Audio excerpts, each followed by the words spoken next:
찬송가 550장 찬양으로 하나님 앞에 영광 돌리겠습니다. 찬송가 550장입니다.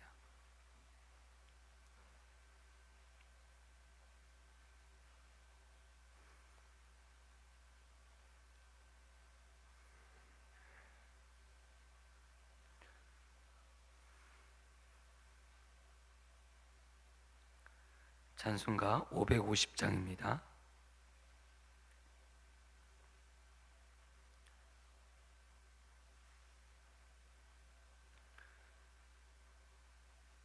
찬송가 550장.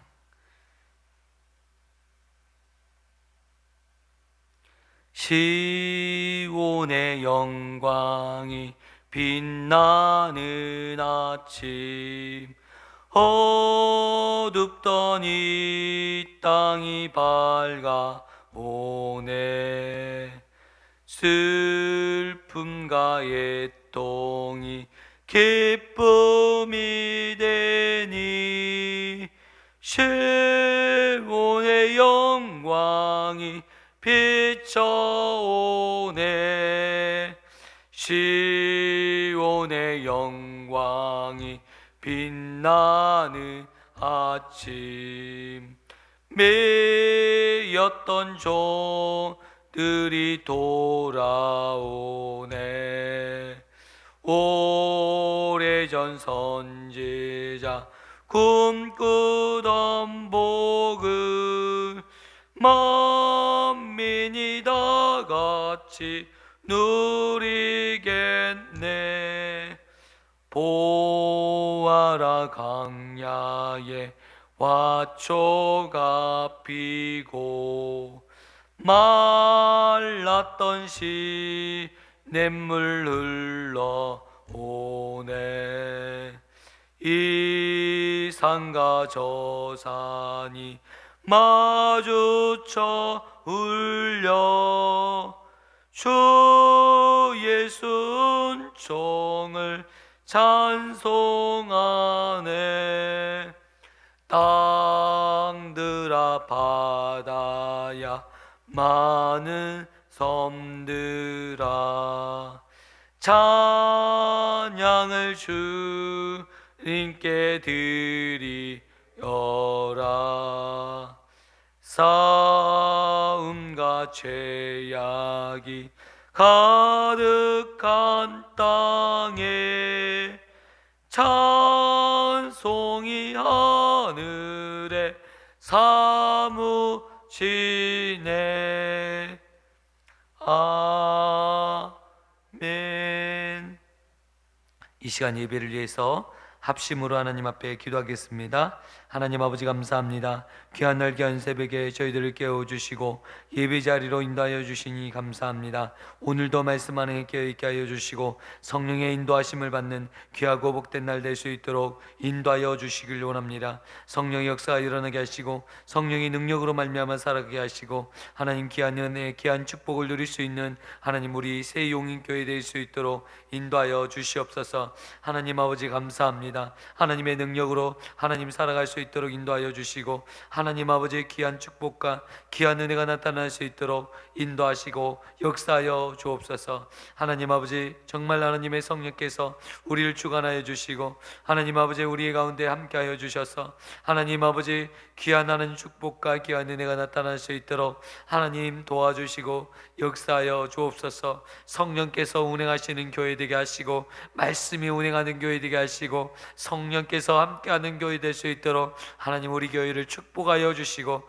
하나님 믿음의 다음 세대를 키워내게 하여 주시고 하나님 믿음의 일꾼들이 하나님 청년들이 일어나게 하시고 하나님 아버지 젊은이들이 하나님 환상을 보며 꿈을 꾸고 하나님의 일들을 하는 하나님 귀한 역사가 일어나는 교회 될 수 있도록 하나님 우리 교회를 축복하시고 은혜 베풀어 주옵소서. 성령 충만, 말씀 충만, 은혜 충만케 하여 주시고 하나님의 역사가 일어나는 교회 되게 하시고 하시고 하나님 치유와 회복의 역사 일어나게 하시고 하나님 귀한 능력의 역사 일어나게 하시고 말씀의 역사가 일어나는 교회 될 수 있도록 인도하여 주옵소서. 하나님 육체적인 질병으로 고통받는 하나님 믿음의 권속들이 하나님 믿음으로 치유받게 하여 주시고 회복되는 역사가 일어나게 하여 주옵소서. 하나님의 역사가 있길 원합니다.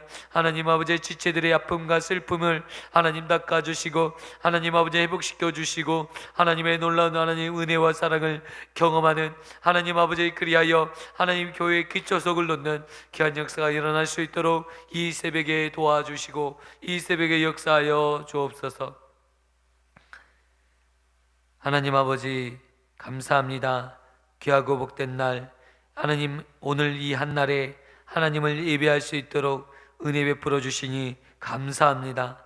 오늘 하나님을 예배하게 하여 주시고 전심으로 하나님을 찬양하게 하여 주시고 하나님의 말씀 앞에 아멘으로 하답하는 믿음의 백성들 되게 하여 주옵소서. 오늘 우리에게 주시는 이 말씀이 하나님 내게 생명의 말씀 되게 하여 주시고 내게 구원의 말씀 하나님 아버지 영적인 진리의 말씀 하나님 아버지 놀라운 하나님 은혜의 말씀 될 수 있도록 하나님 아버지 주장하시고 은혜 베풀어 주옵소서.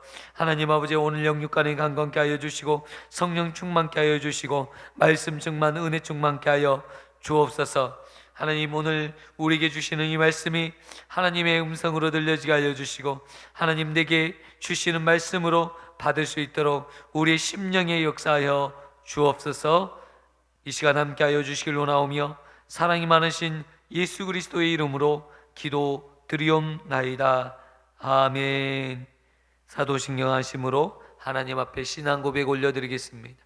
전능하사 전제를 만드신 하나님 아버지를 내가 믿사오며 그 외아들 우리 주 예수 그리스도를 믿사오니 이는 성령으로 잉타하사 동정녀 마리에게 나시고 본디오 빌라도에게 고난을 받으사 십자가에 못 박혀 죽으시고 장사한 지 사흘 만에 죽은 자 가운데서 다시 살아나시며 하늘에 오르사 전능하신 하나님 우편에 앉아 계시다가 저리로서 산자와 죽은 자를 심판하려 오시리라.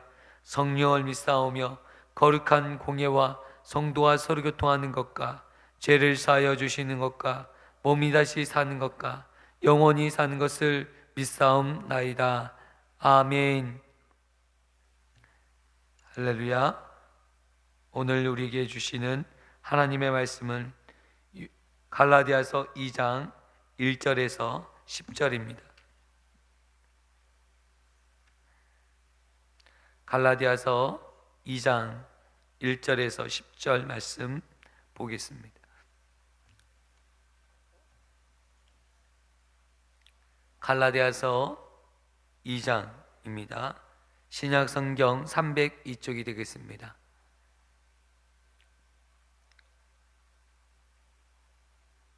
찾으셨으면 한 절씩 하나님 말씀 교독하겠습니다.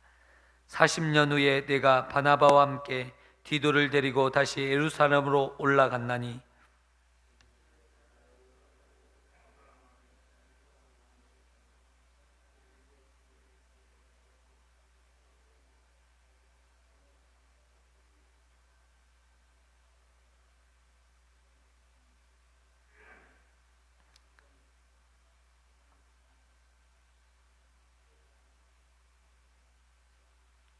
그러나 나와 함께 있는 헬라인 디도까지도 억지로 할례를 받게 하지 아니하였으니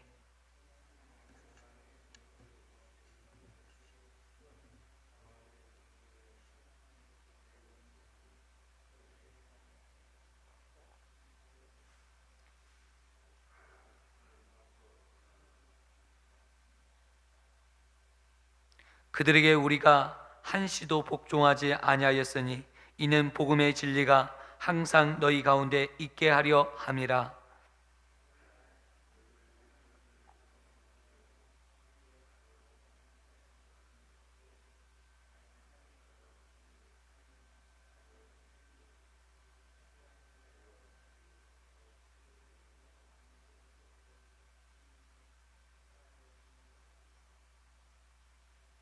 도리어 그들을 내가 무할례자에게 복음 전함을 맡은 것이 베드로가 할례자에게 맡은가 같은 것을 보았고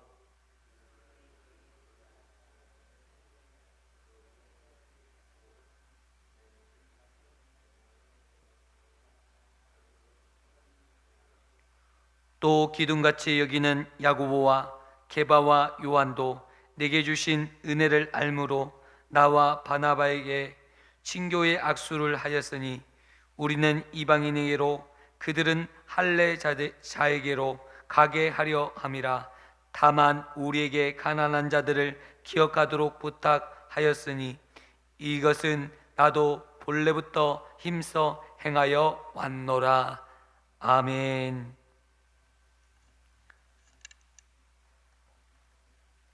할렐루야. 오늘 우리에게 주시는 이 말씀을 통해서 귀한 응답의 역사를 경험하시는 귀한 날 되기를 축원드립니다. 오늘 사도 바울은 이방인의 사도로 부르셨습니다. 그런데 오늘 어떤 일이 벌어졌냐면 이 유대인들 사고에는 할례를 받지 않으면 안 된다라는 사고가 그들에게 자리 잡아 있어요. 우리가 예전에 예수님을 믿기 전에 제사를 드리지 아니하면 조상들에게 누를 끼치는 것이고, 이 유교 문화가 우리나라에 너무나도 깊숙이 뿌리박고 있기 때문에 선교사들이 가장 어려운 문제 중에 하나가 제사 문제였습니다. 제사를 어떻게 해결할 것인가? 이 제사 문제가 해결되지 아니하니까 복음 전하는 게 너무나도 어려워요. 걸려요. 힘들어요. 그래서 천주교가 이 땅에 와서 취한 형태가 무엇이었냐면 제사 형태를 받아들여요. 제사를 드려도 된다라는 형식으로 받아들이게 되죠. 오늘 이 할례의 일이 있어서 유대 사상에 의해서 이 할례만큼은 반드시 해야 된다, 이런 흐름이 있었어요. 그래서 그리스도인들이 된 그들이 여전히 할례를 행하고 있어요. 할례 받는 것도 아무것도 아니요, 할례를 안 받는 것도 아무것도 아니라고 말하고 있었습니다. 그래서 이방인의 사도인 바울은 이 할례에 대해서 굳이 유대인들을 선교하기 위해서라도 할례 받아야 되지라고 해도 될 것입니다. 무관할 것입니다. 왜냐하면 선교를 위해서, 전도를 위해서라면 그냥 할례 받는 것이나 안 받는 것이나 그리 중요한 일이 아니기 때문에 그렇습니다. 왜냐하면 이제는 더 이상 율법에 매여 사는 존재가 아닌 시대에 있었기 때문에 그렇습니다. 우상에게 바친 음식을 먹어도 되고 먹지 아니하여도 우리가 되는 것처럼 이 할례도 마찬가지이지만 오늘 디도에게 할례를 행하지 않도록 한 이유가 있다라는 것입니다. 할례를 행하는 것도 무관하겠지만 할례를 하지 않는 이유에 대해서 오늘 명확하게 기록하고 있습니다. 오늘 3절 보겠습니다. 헬라인 디도에까지도 억지로 할례를 받게 하지 아니하였으니. 여러분, 할례를 받으면 얼마나 사역하기가 쉬울까요? 나도 할례 받은 자이다 라고 하면 유대인들에게는 복음 전파에 있어서 효과적이지 않겠습니까? 같은 동질감이 느껴질 것이고 복음 전파에 효과적일 거예요. 이방인들에게는 아무런 상관이 없을 것이고, 그런데 이 디도에게 억지로 할례를 받지 않도록 한 것이 있다. 그것은 4절에 이야기하고 있습니다. 그것은 가만히 들어온 거짓 형제들 때문이다 라는 것입니다. 우리의 자유를 엿보고 우리를 종으로 삼고자 하는 그들 때문에 할례를 행하지 않다. 그러니까 비진리와 타협하지 않겠다라는 것이죠. 왜요? 진리가 왜곡되기 때문에. 할례를 수용하는 그 순간에 여러분, 이 말씀이, 그래 할례가 중요하지, 그래 율법의 가치는 너무나도 중요한 거야. 여러분, 우리가 예수 그리스도를 믿음으로 말미암아 구원을 받는데 이제는 할례를 받음으로 구원을 받는다라는 오해를 만들어내는 거예요. 오늘 우리가 율법을 중요시 여기잖아요. 율법의 가치를 계속 외치다 보면 교회는 어떻게 돼? 예수 그리스도의 십자가의 가치, 예수 그리스도를 인해서, 예수 그리스도를 통해서 구원을 받는다라는 것이 약화되더라고요. 계속 율법적인 교회와 복음적인 교회가 있어요. 복음적인 교회는 늘 예수 그리스도의 십자가의 은혜로 회복되는 교회가 복음적인 교회, 주의 보혈이 날마다 흘러가는 교회예요. 예수님의 은혜가 없이는 단 한순간도 살 수 없다고 고백하는 교회가 복음적인 교회예요. 율법적인 교회는 무엇입니까? 그 예수 그리스도의 십자가의 보혈이 없이도 내가 내 힘으로, 내가 율법적인 잣대로, 종교적인 행위로 내가 의롭다함을 받을 수 있다라는 착각을 하는 거예요. 여러분, 우리 스스로 우리가 율법적인 잣대로 또 내 스스로 종교적인 열심으로 구원받을 수 있는 존재가 아님에도 불구하고 우리는 그렇게 착각하는 거예요. 그래서 그런 오해를 불러일으키지 않기 위해서 사도 바울은 아예 이 할례 자체를 용납하지 않고 있다는 것입니다. 오늘 우리가 명확히 알 필요가 있어요. 오늘 우리에게 주시는 이 십자가의 은혜가 왜곡되는 일이 없도록 우리가 힘써야 됩니다. 오늘날에는요, 우리 성도님들의 은혜가 예전처럼 뜨겁게 예수님을 찬양하지도 기도하지도 않고, 시시때 때마다 부흥회가 있어서 부흥회에 가면서 은혜를 갈급하는 분들이 되게 많이 있었는데, 요즘은 옆 동네에 부흥회가 있어도 가지 않는 시대가 됐어요. 내 교회 부흥회 외에는 움직이지도 가지도 않아요. 그만큼 은혜를 사모하지 않는 시대가 왔어요. 그래서 영적 각성을 일으키기 위해서 이상한 사람들이 생겨났어요.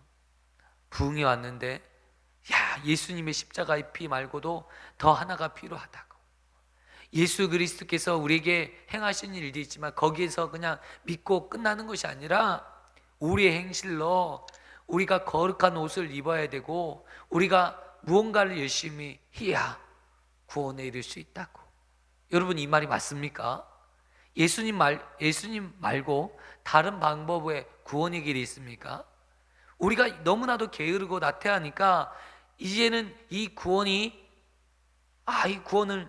내가 예수님을 믿지, 그러니까 내가 구원받지 라는 아니라는 생각을 이렇게 하고 있으니까 은혜를 사모하지 않고 있고, 정말 이 사람이 믿음이 있는 사람인가 믿음 없는 사람인가 알 수가 없는 상황에 있다 보니까 이런 사람들이 이런 말을 하니까 아차, 그렇구나, 예수님만 믿어서 되는 게 아니고 우리의 노력이 있어야 되는 거구나, 그리고 우리가 의의 옷을 입어야 되구나, 우리 스스로 노력해서 정말 의의 옷을 막 사모하고 열심을 내서 그렇게 해야 되구나. 여러분, 어떻게 보면 일리가 있어 보이잖아요. 그러나 그렇지 않습니다. 완벽하게 우리의 구원의 일은 예수 그리스도께서 완성해 주신 거예요. 아멘. 예수밖에 없습니다. 예수의 피밖에 없네, 나의 죄를 씻기는 예수의 피밖에 없네, 예수의 흘린 피 날리게 하오니 귀하고 귀하다, 예수의 피밖에 없네. 아멘. 예수의 피밖에 없어. 그런데 오늘 우리가 우리의 신앙에 사모함이 없으므로 너무 안일해져서 정말 우리가 예수님 말고 다른 데에서 우물 파는 분들이 계셔요. 오늘 젊은 아이들이, 젊은 청년들이 예수님을 교회 안에서 모르니까, 우리 어머니 교회들이 요즘 약화되니까 교회 안에서 그리스도의 사랑이 식어지니까, 그리스도와 교회 안에서 사랑을 경험하지 못하니까 다른 데에서 우물을 파고 있어요. 목말라하고 갈증을 느끼고 예수님 말고 다른 데서 우물을 파려고 해요. 예수님 말고 또 다른 데 뭐가 있나? 다른 데 이 영적인 갈급함을 채우는 데가 있나?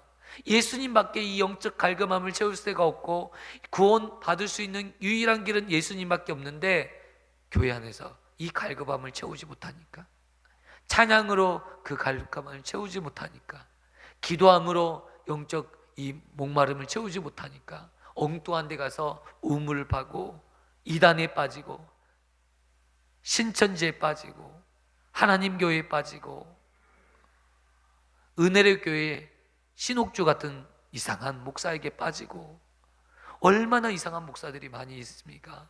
여러분 부흥회 몇 번 하잖아요. 부흥회 강사들 딱 초대했는데 보니까 이상한 소리를 하고 있어요. 영적으로 하나님 말씀이 아닌 엉뚱한 것을 가르쳐주고 있어요. 오늘 우리가 영적인 것들에 대해서 절대로 타협해서는 안 될 줄 믿습니다. 진리의 말씀 가운데 서 있어야 돼요. 우리가 은혜 가운데 있어야 그것들을 타협하지 않을 수 있는데, 우리가 은혜 받지도 못하는 가운데 그런 말씀을 들으면요 확 홀가닥 넘어가요. 오늘 저와 성도님들이 예수님 안에서 은혜 받으시는 믿음의 백성들 되었으면 좋겠습니다. 우리 새용인교회 모든 성도님들이 예수님 피로 말미암아 구원 얻고 예수님의 은혜로 말미암아 생명을 얻고 기쁨을 얻고 즐거움을 얻고 신앙의 활기가 일어나는 우리 교회 되었으면 좋겠어요.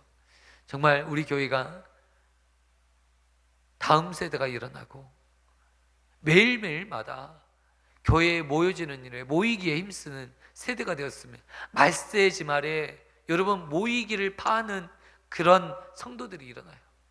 왜 모여야 되냐? 요즘 뉴스와 매스컴을 듣는 가난한 성도들이 있다. 가난한 성도들. 어떤 성도입니까? 안 나가. 내가 믿음은 있지만 안 나가는 성도들.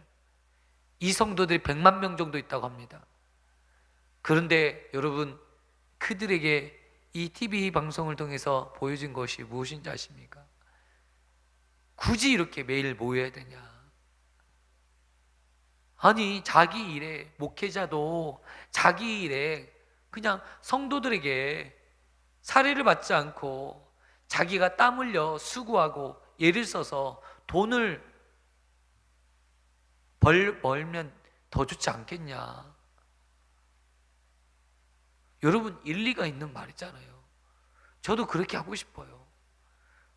여러분, 그런데 목회를 해보니까 그렇게 해서는 목회가 안 돼요. 이 현실이에요. 여러분, 목회자가 막 목수일을 하고 뭐 그게 나쁘다는 게 아니라 어쩔 수 없이 생계를 위해서 하는 목사님들 얼마나 많은지 몰라요. 왜요? 교회에서 생계를 책임져 줄 수 없으니까. 그래도 저는 우리 새용인교회에서 생계를 저 책임져 주고 있잖아요. 그러니까 하나님의 일에 내가 집중할 수 있어요. 아니면 내가 무엇인가 뭐 택시 운전이라도 해야 되고 뭐 일을 다녀야죠. 성도가 없는데. 그래야 교회가 유지되는 거잖아요. 이제 그러한 일들이 있는데 이것이 마치 가장 좋은 대안처럼 앞으로의 시대에 성도들이 줄고 교회에 이제 성도들이 주는 사례로 교회가 유지될 수 없으니 이런 일들을 해야 된다고 강조하고 있어요. 여러분, 그것이 앞으로의 시대가 좋은 일일까요? 아니요. 교회가 몰락하는 소리예요. 그렇게 되면 교회의 목회자, 정말 성도들을 위해서 예수님의 십자가의 보혈이 흘러가도록 만들어야 될 책임이 목회자에게 있어요. 신방 가야 되고 목양할 이 양들에게 관심을 늘 가져야 되는데, 여러분 일하고 있으면서 마음을 두기가 쉽지 않잖아요. 어떻게 성도들에게 마음을 다 줄 수 있어요? 저는 언제든지 우리 성도님들이 전화하면 달려갈 수 있고, 또 매일 새벽마다 이 예배를 통해서 성도들을 만나고 있고, 또 저녁 기도에, 그리고 교회에 집중할 수 있지만 제가 일을 하면 집중할 수 있겠어요? 없잖아요. 그런데 우리가 그런 것들을 보면 모이지 뭐 굳이 모일 필요가 있냐? 여러분, 모이지 않으면 어떻게 되는지 아십니까? 금방 신앙의 불이 미지근해지고 식어버려요. 우리의 신앙이 그처럼 연약한 존재, 우리는 연약한 존재. 모이기를 힘쓰라고 주님께서 말씀하신 이유가 무엇입니까? 모이면 믿음이 튼튼해져요. 매일 새벽마다 모이기에 힘써야 돼요. 저녁마다 모이기에 힘써야 돼요. 그래서 우리는 아침 저녁, 이제 보니까요, 시대가 가면 갈수록 새벽에 모이는 일들이 없어져요. 잘 모이지 않아요. 젊은 사람들은 저녁에 오라고 하면 잘 모이는데 새벽에 나오라면 못 나와요. 직장 생활하고 뭐 하니까 새벽에 나오라니까 못 나오더라고요. 그래서 요즘은 저녁에 예배를 드려요. 새벽 예배처럼 저녁에 예배 드려요. 그래서 우리 교회도 이제 앞으로 이제 시간이 지남에 따라서 새벽 예배도 드리고 또 저녁에도 8시마다 예배를 드리면 나중에 좋겠다라는 생각을 합니다. 그리고 이제 가을에 우리가 40일 작정 기도를 통해서 하나님의 역사가, 이제는 우리 새 용인교회가 새로운 역사에 하나님이 일하시는 역사가 우리 심령집 심령마다 우리 교회에 나타났으면 좋겠어요. 사실은 40일 작정교회에 누가 나올까? 몇 명이나 나올까? 아무도 안 나오는데 어떻게 할 수 있을까? 이런 걱정도 있어요. 그러나 내가 이대로 있을 수는 없겠다.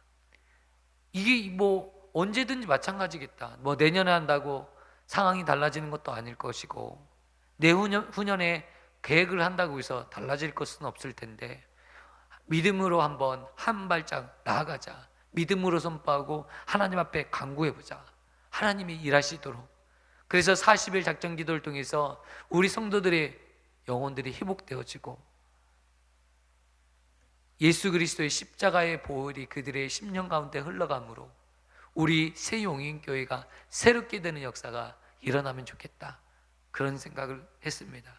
그러면서 복음이, 우리 복음적인 교회, 복음적인 교회는 영혼을 살리는 교회예요. 사람들을 정죄하고 판단하는 교회는 율법적인 교회예요. 여러분, 율법적인 요소가 우리 안에 있다면 깨끗이 몰아내십시오. 율법은 우리를 살리는 것이 아니라 우리를 정죄하고 우리를 죽이는 데 이르게 만드는 거예요. 복음을 붙잡으면 율법을 지킬 수 있지만 율법을 붙잡으면 영생도 생명도 구원도 받을 수 없는, 그래서 우리는 복음을 붙잡아야 돼요. 하나님의 의를 붙잡아야 돼요. 나의 의를 붙잡지 않고 예수 그리스도의 의를 붙잡는 거예요. 예수 그리스도의 의를 붙잡으면 내가 살아나요. 영혼도 살릴 수 있어요.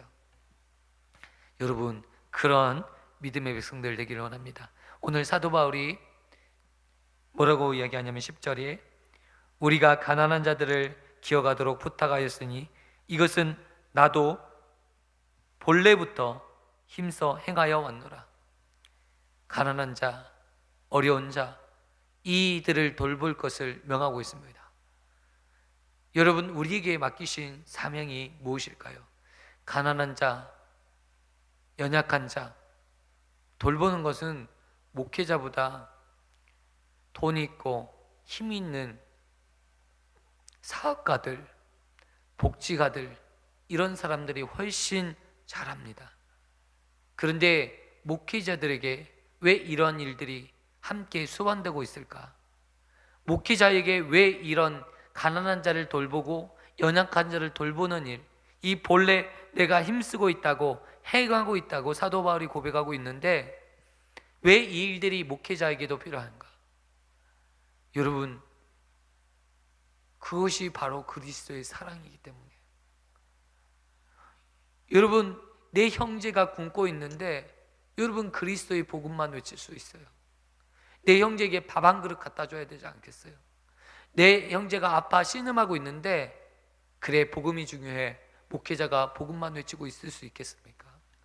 그 형제의 병을 낫기 위해서 병원도 데려다 주고 약도 갖다 주고 먹을 것도 주고, 여러분 그래야 되지 않겠습니까? 교회가 복음을 위해서는 값없이 열심히 하는데 형제 사랑을 실천하는 데는 인색하는 경우가 많아요. 여러분, 때로는 교회 재정을 통해서 여러분 없는 사람, 도움이 필요한 그 형제들을 도와줘야 돼요. 아멘. 우리 교회도 재정적으로 이제 채워지고 재정적인 것들이 있으면 그런 구제 사역을 위해서 정말 우리 형제들에게 손을 내밀고 형제들을 도와주는 일에 많이 썼으면 좋겠어요. 저도요, 누가 하나님께서 그 마음을 주셨어요. 제가 부족한 게 많이 있는 사람인데 하나님이 제 안에 긍휼한 마음을 주셨어요. 그리고 어려운 형제들을 볼 때마다 그들을 돕고자 하는 마음을 하나님 주셨어요. 이 마음을 하나님이 주셨다고 생각해요. 목회자로 저를 세우시고 이 마음을 주신 이유가 무엇일까? 목회자에게 있어서 가장 중요한 것은 형제의 어려움을 그냥 지나치는 게 아니에요.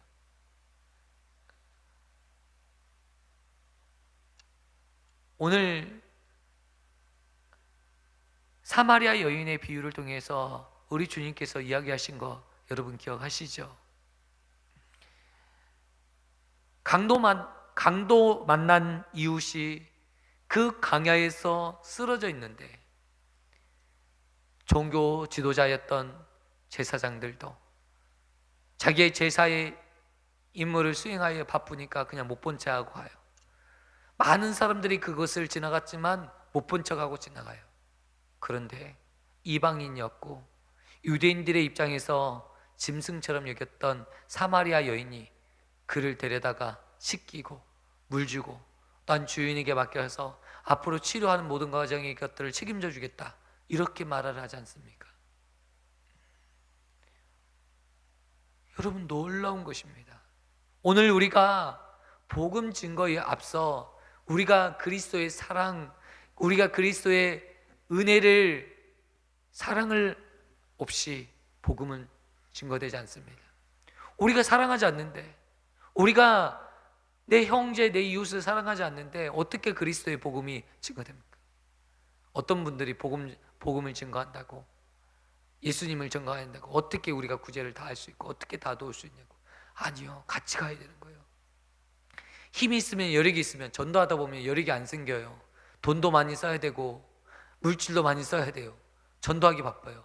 또 거기에다가 이 사람의 상황을 봐서 또 챙겨줘야 되면 어마어마하게 물질을 흘려보내야 돼요. 쉽지 않아요. 그러면 여러분, 우리 주변에 돈 있는 분들이 같이 협력해주고 같이 섬기면 이 일들이 쉽게 이루어질 줄 믿습니다. 오늘 우리가 이 말씀을, 우리에게 주시는 이 말씀을 통해서 정말 깨닫는 지혜가 열려질 뿐만 아니라 행하는 역사가 이루어지기를 원합니다. 기도하겠습니다. 하나님 아버지, 감사합니다. 오늘 귀한 날, 귀한 말씀을 통해서 주의 역사, 주의 능력, 주의 은혜를 경험하게 하여 주시니 감사합니다. 하나님 아버지, 비진리와 타협하지 않게 하여 주시고 율법적인 하나님 율법이 우리에게 들어와서 하나님 가만히 들어와서 형제들의 자유를 엿보고 우리를 종으로 삼고자 함을 알고 있기에 할례를 받는 것을 하나님 억지로 하지 못하게 하였던 것을 하나님 보게 되었습니다. 오늘 우리가 우리의 자유를, 그리스도 예수 안에서 누리는 이 자유를 도리어 이상한 것을 여기고 우리의 행위를 강조하고 내 자신의 의를 강조하는 어리석은 자 되지 않게 하여 주시고, 오직 이 시대 가운데 그리스도의 십자가의 보혈의 은혜가 우리를 살리는 것인 줄 믿고 그 은혜 앞에 감사하고 그 은혜 앞에 찬양하고 하나님 예수의 십자가의 보혈을 밖에 없음을 믿음으로, 말씀으로, 입술로 고백하게 하여 주옵소서. 하나님, 마지막 때입니다. 많은 영혼들이 은혜를 사모하고 있는데 교회 안에서 은혜를 얻지 못하여 하나님 세상으로, 또한 잘못된 이단으로 하나님 이단들에게 속아 넘어가 하나님 그들에게 하나님 우물을 파고 있는 어리석은 하나님 백성들이 얼마나 많은지 모르겠습니다. 방치된 수많은 청소년들, 청년들, 하나님이 이 시대에 얼마나 많은지 모르겠습니다. 교회에서 그들을 품지 못하고 교회에서 그들을 섬기지 못하고 그들을 사랑으로 품지 못하는 지금 이 시대 가운데 우리가 살아가고 있습니다. 하나님, 그들을 품어내는 교회가 우리 교회 되게 하시고, 이 우리 한국 교회가 이제 다음 세대를 품어내고 영혼들을 살리고 청소년들을 일으키고 청년들을 일으키는 교회들 될 수 있도록 주님 인도하여 주시옵소서. 교회마다 세워지게 하여 주십시오. 이 지역 포구급에 있는 교회들마다 하나님의 복음으로 다시금 세워지게 하여 주시고, 다시금 살아나게 하여 주시고, 다시금 부흥의 역사가 일어나는 하나님 이 지역 교회 되게 하여 주시고, 이 민족과 열방이 모든 교회들이 살아나게 하여 주십시오. 하나님, 다시 복음으로 회복되게 하여 주셔서 다시 복음으로 일어나게 하여 주심으로 하나님, 정말 1907년에 있었던 하나님 부흥에 다시금 이 민족 삼천리 강산에 울려 퍼지게 하여 주시고, 하나님의 복음의 역사가 일어날 수 있도록 은혜 베풀어 주옵소서. 하나님 함께 하여 주시길 원하오며 사랑이 많으신 예수 그리스도의 이름으로 기도드리옵나이다. 아멘. 하늘에 계신 우리 아버지여, 이름이 거룩히 여김을 받으시오며 나라에 임하옵시며 뜻이 하늘에서 이루어진 것 같이 땅에서도 이루어지리이다. 오늘날 우리에게 이러한 양식을 주옵시고 우리가 우리에게 죄 지은 자를 사하여 준 것 같이 우리의 죄를 사하여 주옵시고 우리를 시험에 들게 하지 마옵시고 다만 악에서 구하옵소서. 대개의 나라와 근세와 영광이 아버지께 영원히 있사옵나이다. 아멘. 이 시간 오늘 우리에게 주신 말씀을 붙잡고 기도하시는 저와 성도님 되시기를 축원드립니다. 기도하겠습니다.